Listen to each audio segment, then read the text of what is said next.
Hello बच्चों, let's see the question. So the question says a molecule that can act as genetic material must fulfill the traits given below except. बेटा बात करेंगे हम लोग statement first के बारे में. तो क्या बोल रहा है? It should B unstable structurally and chemically. नहीं बेटा, जो जेनेटिक मेटेरियल की तरह काम करेगा बेटा, वो जेनेटिक मेटेरियल को केमिकली एंड स्ट्रक्चरली क्या होना चाहिए? स्टेबल होना चाहिए, अनस्टेबल नहीं होना चाहिए, ताकि लाइफ के डिफरेंट स्टेज में वो चेंज ना हो सके. थ्रू आउट द लाइफ बेटा सेम स्ट्रक्चर को परफॉर्म कर सके. इसलिए वो क्या होना चाहिए?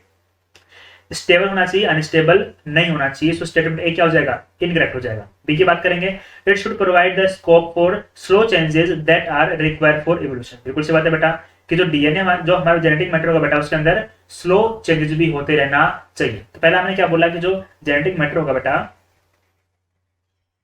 जेनेटिक मैटर जेनेटिक मटेरियल बेटा, पहली प्रॉपर्टी क्या बेटा? वो क्या होना चाहिए? स्टेबल होना चाहिए. बिल्कुल सी बात है, स्टेबल होना चाहिए. दूसरा हमने क्या बोला कि जेनेटिक मैटर के अंदर स्लो चेंजेस होने चाहिए. स्लो चेंजेस होने चाहिए ताकि इवोल्यूशन हो सके. थर्ड क्या बोला? It should be able to express itself in the form of Mendelian characters. बिल्कुल सी बात है बेटा, ये अपने आप को एक्सप्रेस भी करना आना चाहिए. अपने आप को एक्सप्रेस मतलब बेटा जो इन्फॉर्मेशन इसके पास में है वो ट्रांसफर भी कर सके, अपने आप को एक्सप्रेस कर सके. ठीक है, अपने आप को एक्सप्रेस कर सके,